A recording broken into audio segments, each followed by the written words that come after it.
অজয় যখন বাস থেকে নামলো, চারিদিকে অন্ধকার প্রায় ছড়িয়ে পড়েছে।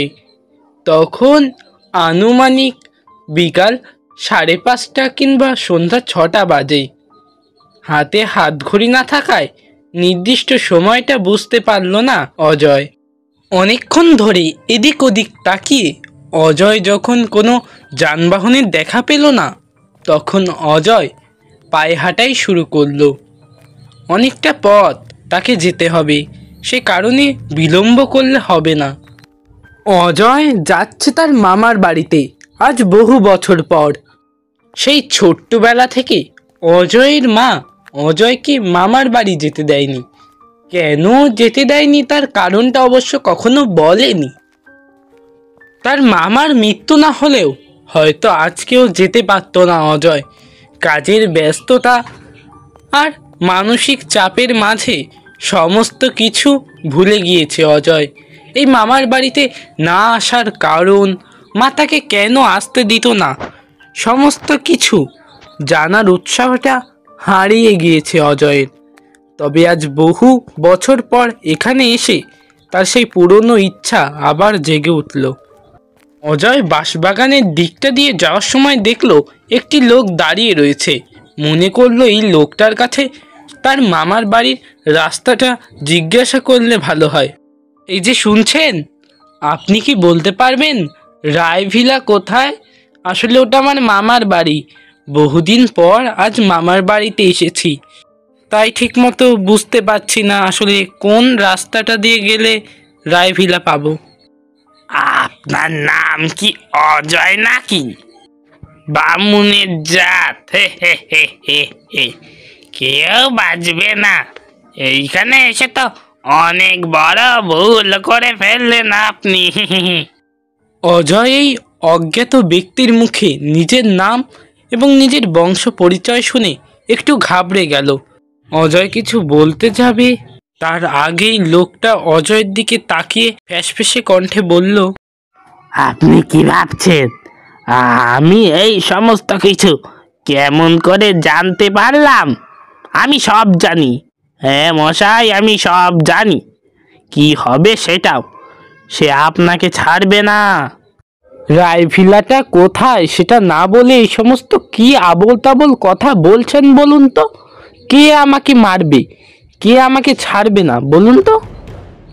আমার কথা আপনি আজকে বুঝতে পারবেন না, কিছুদিন পর ঠিক বুঝতে পারবেন যে আমি আপনাকে সাবধান করেছিলাম।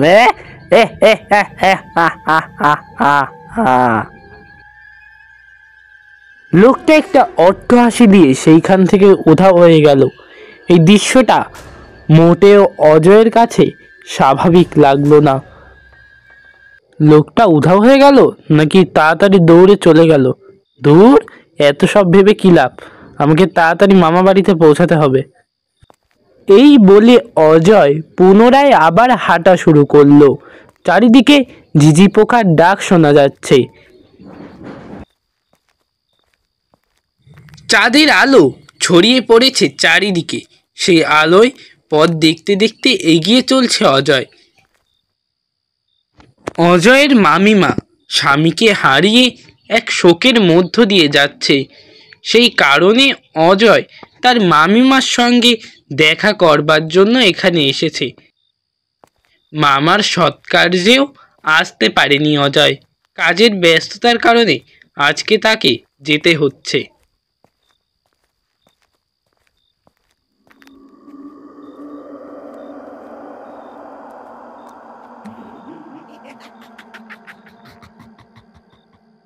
অজয় একটু দূরে তাকিয়ে দেখলো একটা লোক তার নিজের চায়ের দোকান বন্ধ করবার জন্য দাঁড়িয়ে রয়েছে। অজয় তার কাছে গিয়ে বলল, এই যে ভাই শুনছেন, আসলে আমি একটা বড় বিপদে পড়েছি। এই রায়ভিলাটা কোথায় একটু বলতে পারবেন আমায়? আপনি রায়বিলার খোঁজ করতেছেন? গ্রামে নতুন নাকি? দেখে তো তাই মনে হয়। সামনে গেলেই তো রায়ভিলা পেয়ে যাবেন। কিন্তু এই গ্রামে কি আপনি বেড়াতে এসেছেন নাকি অন্য কোনো অভিসন্ধি নিয়ে? আরে আমি কি অভিসন্ধি নিয়ে আসবো? এখানে আমার মামার বাড়ি। মামা মারা গিয়েছে, সৎকার্যে আসতে পারিনি, তাই এখন এলাম আর কি। ও আচ্ছা, তাহলে চন্দ্রবালা দেবী আপনার মামিমা হয়, তাই তো? আচ্ছা, বেশ বেশ। আপনি এক কাজ করুন, আপনি ঠিক পথেই এসেছেন। সামনে এগিয়ে যান, রায়ভিলা পেয়ে যাবেন। আপনি আমার অনেক উপকার করলেন, অসংখ্য ধন্যবাদ।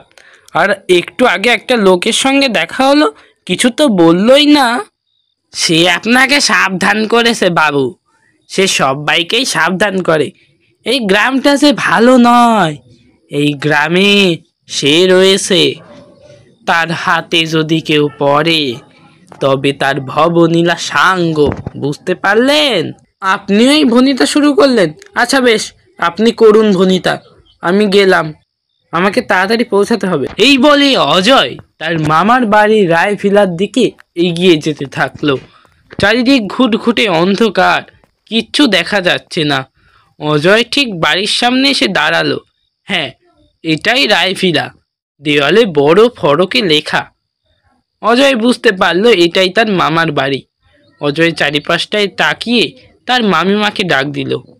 মামিমা, ও মামিমা, কোথায় তুমি? আমি অজয়, আমি এসেছি। অজয়ের বলার পরেও কোনো শব্দ বের হলো না ঘরটা থেকে। মনে হচ্ছিল বাড়িটা প্রাণহীন, বাড়িতে কেউ নেই, বাড়ি একা দাঁড়িয়ে রয়েছে। মামিমা, কোথায় আপনি? আমি অজয়, মামার কাজের সময় আসতে পারিনি, তাই এখন এলাম। মামিমা।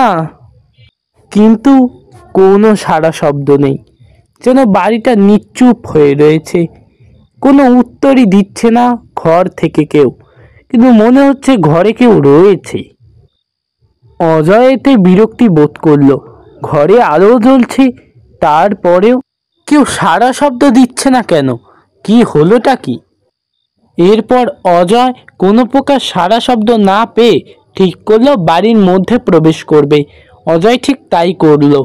গেটটা খুলে ঘরের মধ্যে প্রবেশ করতেই দেখলো তার মামিমা দাঁড়িয়ে রয়েছে দৌড়ের সামনে, আর দৌড়ে এসে দাঁড়িয়েছে অজয়।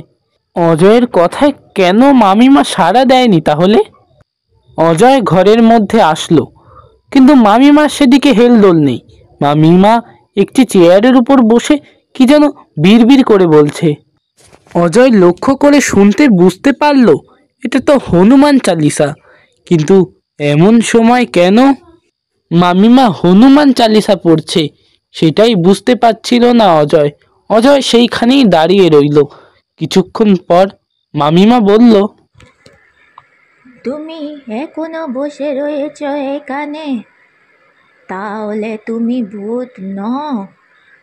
খুব বাঁচা বেঁচে গেলাম আজকে। তাহলে তুমি সত্যি অজয়? আরে আমি কেন ভূত হতে যাব? আমি অক্ষত শরীরে এখানে এসেছি। আর আমি অজয় ছাড়া কে বলো তো মামিমা? আর আমার ডাকে কেন সাড়া দাওনি তুমি? হ্যাঁ, আসলে এই গ্রামটা এক প্রেতাত্মার কবলে পড়েছে। ও বহুরূপী, সকলের রূপ ধরে আসতে পারে। তাই আসলে আমি ভেবেছিলাম তুমি তুমি নও, তুমি হচ্ছ ওই প্রেতাত্মা। আরে বাবা, আমি মানুষ, আমি কি করে প্রেতাত্মা হব? আর আমি যদি প্রেতাত্মা হতাম তোমার গাড়ি তো এখনই মটকে দিতাম। করিনি তো না? তাহলে তোমরা গ্রামের মানুষ যত সমস্ত কুসংস্কার নিয়ে বসবাস করো, একবার শহরে গিয়ে দেখো কত উন্নতি হচ্ছে। প্রযুক্তির আবিষ্কারের ফলে বিশ্ব কোথা থেকে কোথায় এগিয়ে যাচ্ছে, আর তোমরা সেই এই সমস্ত মিথ্যে কুসংস্কার নিয়ে জীবনযাপন করছো। মিথ্যে নয় বাবা, এই সমস্ত ঘটনা সত্যি। আসলে তোমরা শহরে থাকো, তাই এই সমস্ত কথা বিশ্বাস করতে পারো না।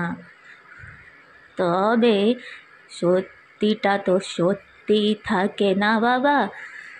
তাই তাই বলছি, তুমি এখানে এসে ঠিক করনি।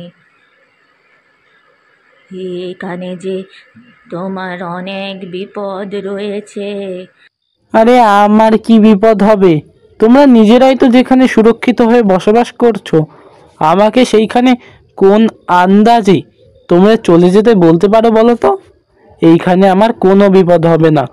তোমরা আজও এই সমস্ত কুসংস্কার বিশ্বাস করো? হ্যাঁ, ভূত প্রেত বলে কিচ্ছু হয় না এই জগতে। ও সমস্ত তোমাদের মনের ভুল, তোমাদের মনের ভয় ওটা। আমরা প্রেতাত্মার সঙ্গে লড়াই করে বেঁচে আছি। ও আসলে নিশি নাম শুনেছ কখনো আগে? নিশি? এটা আবার কি রকম নাম? না, এই নাম তো আগে শুনিনি। নিশি কারো নাম হতে পারে এটাও তো ভাবাই যায় না। কি অদ্ভুত নাম! নিশি হচ্ছে এক প্রকার প্রেত শক্তি, যা যে কারোর রূপ, যে কারোর কণ্ঠ চুরি করতে পারে।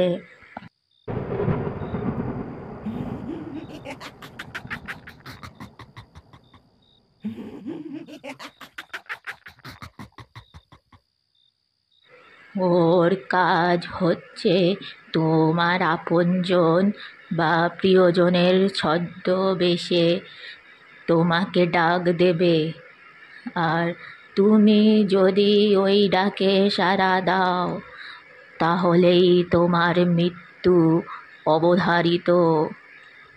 তাই বলছি, তুমি এখানে থেকো না। না, আমি এখানেই থাকবো, কিছুদিন তোমার সঙ্গে কাটাবো। আর গ্রামের পরিবেশ আমার খুব ভালো লাগে। আমি এক সপ্তাহ নিচে এইখান থেকে যাব না, বুঝতে পারলে তুমি সেটা? ও, তাহলে তুমি এখানে এতদিন থাকবে? কিছু মনে করো না, আসলে ওই নিশির কথা ভেবেই আমি তোমাকে ফিরে যেতে বলেছি। নিশির কারণে যে আমাকে ফিরে যেতে বলছো? তাই নিশি কি করে শুনি? গ্রামের মানুষদের মেরে ফেলে? তো কোথায়? কাউকেই তো মারতে দেখছি না। আর কেই বা নিশির হাতে মরছে? আমরা কেউ সুরক্ষিত নই।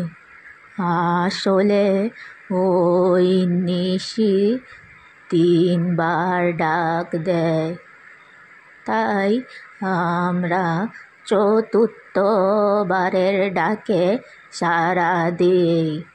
এইভাবেই আমাদের চলে যাচ্ছে। বাহ, খুব ভালো পেদাত্তা। মাত্র 3বার ডাক দেয়, বেশি ডাক দেয় না। ইমার্জেন্সি ব্যালেন্স শেষ হয়ে যেতে পারে, সে কারণে নাকি? তুমিও তুমিও এর অন্যতা করো না। ওই নিশি তোমার মৃত্যুর কারণ হয়ে উঠবে। এখন অনেক রাত হয়েছে বাবা, অনেক দখল করে এসেছো তুমি। এখানে বসো, আমি এক্ষুনি খাবার নিয়ে আসছি। এরপর অজয়কে খাবারের টেবিলে খিচুড়ি আর আলু ভাজা সহ আরও অনেক প্রকার ভাজাভুজি দিয়ে বসিয়ে দেওয়া হলো।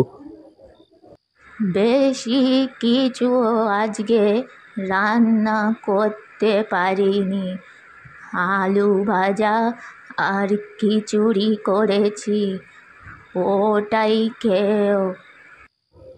আরে না না মামিমা, ঠিক আছে।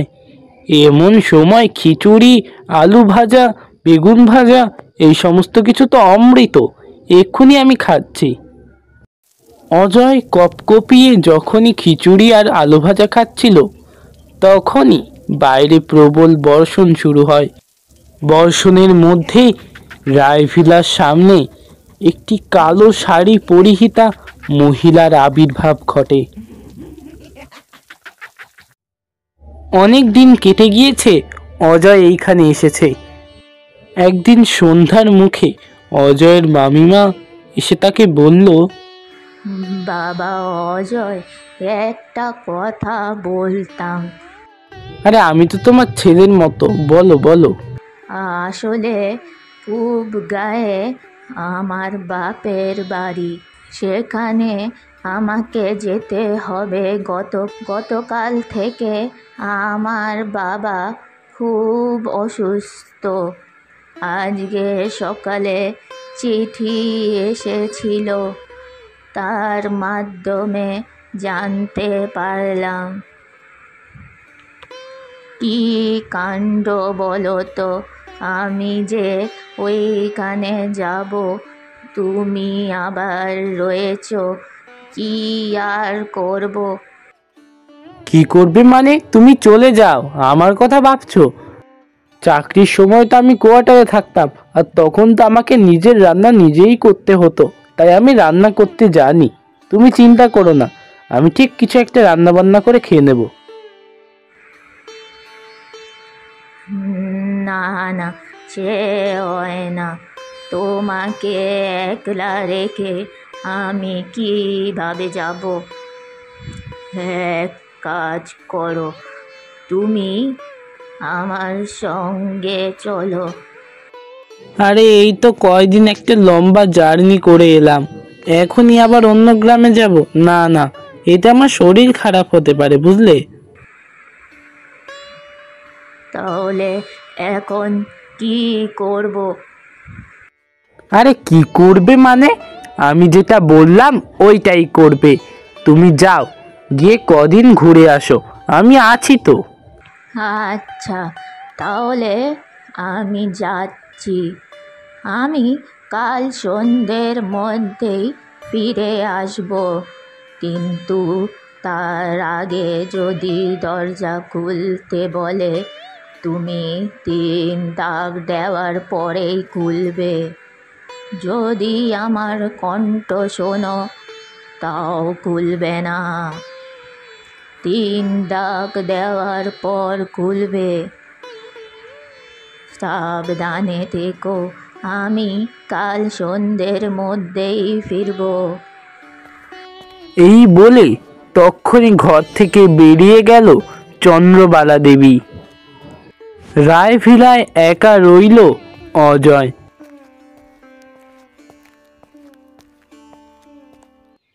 দেখতে দেখতে ঠিক একটা দিন পার হয়ে গেল, কিন্তু আসল ঘটনা ঘটল সেই দিন সন্ধেবেলা, যখন ফেরার কথা ছিল। সেদিন সন্ধ্যাবেলায় বৃষ্টি শুরু হলো, আকাশের গর্জনে যেন ফেটে পড়ছে সমস্ত কিছু। রায়ভিলাতে রয়েছে একা অজয়। চারিদিকে অঝোরধারায় বৃষ্টি হচ্ছে দেখে অজয় তাড়াতাড়ি করে কাঁথা মুড়ি দিয়ে ঘুমোতে শুরু করলো, কিন্তু ঘুম যে তার আসছে না, কারণ সে তার মামিমার জন্য অপেক্ষা করছে। মামিমা বলেছিল সন্ধ্যাবেলায় ফিরে আসবে, কিন্তু বৃষ্টি হওয়ার কারণে ফিরতে কি তার দেরি হচ্ছে? আর এমন অঝোরধারার বৃষ্টির মাঝে মামিমা আদৌ আজকে আসবে কিনা সেটাই প্রশ্ন হয়ে দাঁড়িয়েছে অজয়ের কাছে। এ সমস্ত কিছু ভাবছে, হঠাৎই দরজায় কে জানি কড়া নাড়ল। বাবা অজয়, তাড়াতাড়ি দরজাটা খোলো। মামিমার ডাক শুনে অজয় খুবই খুশি হলো। তার ডাক শুনে খাটের উপরে উঠে বসলো অজয়। ওদিক থেকে আবারও আওয়াজ এলো, বাবা অজয়, অজয় দরজা খোলো, আমি তো ভিজে গিয়েছি। নিশির কথা প্রায় অজয় ভুলেই বসেছে। ওই সমস্ত কুসংস্কারকে বিশ্বাস না করে অজয় দরজাটা খুলে দিল। দরজা খুলতেই ঘরের মধ্যে মামিমা প্রবেশ করলেন। মামিমার সারাটা শরীর ভিজে গিয়েছে বৃষ্টির কারণে। এ কি মামিমা, তুমি এমন ভিজে কোথা থেকে আসছো? আজকে না হলে আসতে না, তাই বলে এমন ভিজে কি করে গেলে? ছাতা সঙ্গে করে নিয়ে আসনি নাকি? আরে কি করব, পুরো ভিজে গিয়েছি। ছাতা নিয়েই আসছি, ছাতাটা উড়ে গিয়েছে ঝড়ে, তাই অজ্ঞতা ভিজতে ভিজতে আসা হচ্ছে। আহারে কি কাণ্ড বলো তো! তোমার নিশ্চয়ই খুব খিদে পেয়েছে। আমি রান্না করেছি আজকে, তাহলে চলো গিয়ে একসঙ্গে দুজনে মিলে খাওয়া যাক। হ্যাঁ গো, খুব খিদে পেয়ে গেছে। তা তুমি কি রান্না করেছো? আমি আজকে মাংসের ঝোল রান্না করেছি, খুব কষা কষা করে, আর সাথে বাসমতি চালের ভাত। চলো গিয়ে খাই। আচ্ছা, চলো একসঙ্গে বসে খাওয়া যাক, খিদে পেয়ে গিয়েছে। এরপর অজয় আর তার মামিমা চন্দ্রবালা দেবী ডিনার টেবিলে বসে গেলেন। টেবিলে রয়েছে মাংসের কষা, সঙ্গে বাসমতি চালের ঝুরঝুরে ভাত, আর সঙ্গে পোস্ত। সব মিলিয়ে এলাহি খাবার। বৃষ্টির দিনে আর কি চাই। ভালো হয়েছে তুমি আমার ডাকেই দরজা খুলেছ, ওই নিশির ডাকে খোলনি। ভাগ্য ভালো আমি তাড়াতাড়ি এসে গিয়েছিলাম, তোমাকে নিয়ে অনেক চিন্তা হচ্ছিল আমার, তাই ভাবলাম তাড়াতাড়ি হাঁটা ধরি। মামিমার এই কথা বলার সাথে সাথে বাইরে থেকে একটা আওয়াজ শোনা গেল। বাবা অজয়, অজয় দরজা খোলো, আমি তো ভিজে গিয়েছি। গলার আওয়াজটা শুনে অজয় বুঝতে পারলো এটা তো তার মামিমার কণ্ঠ। কিন্তু এটা কি করে সম্ভব? মামিমা তো তার সামনে বসে খাবার খাচ্ছে। তাহলে কি ওটা নিশি, মামিমা যার কথা বলেছিল? তার মানে নিশি সত্যি আছে। নিশি ডাক দেয়। আবার কণ্ঠস্বরটা শোনা গেল। বাবা অজয়, অজয় দরজা খোলো, বাবা অজয়, অজয় দরজা খোলো, বাবা অজয় তাড়াতাড়ি দরজাটা খোলো। প্রথমে একবার, তারপরে তিনবার, কিন্তু নিশি তো তিনবারের বেশি বার ডাক দেয় না। তাহলে কি ঘরের মধ্যে যে বসে রয়েছে সে নিশি, আর বাইরে যে রয়েছে সেই আসল মামিমা?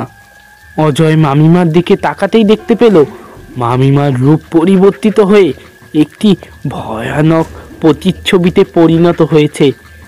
সারাটা ঘর জুড়ে একটা আষ্টে গন্ধ, স্যাঁতস্যাঁতে বিশ্রী গন্ধ নাকে আসছে অজয়ের। অজয় বমি করে দিতে যাচ্ছিল। তবে এই দৃশ্য দেখার পর অজয়ের বমি ওর পেটের মধ্যে পুনরায় স্থাপিত হলো।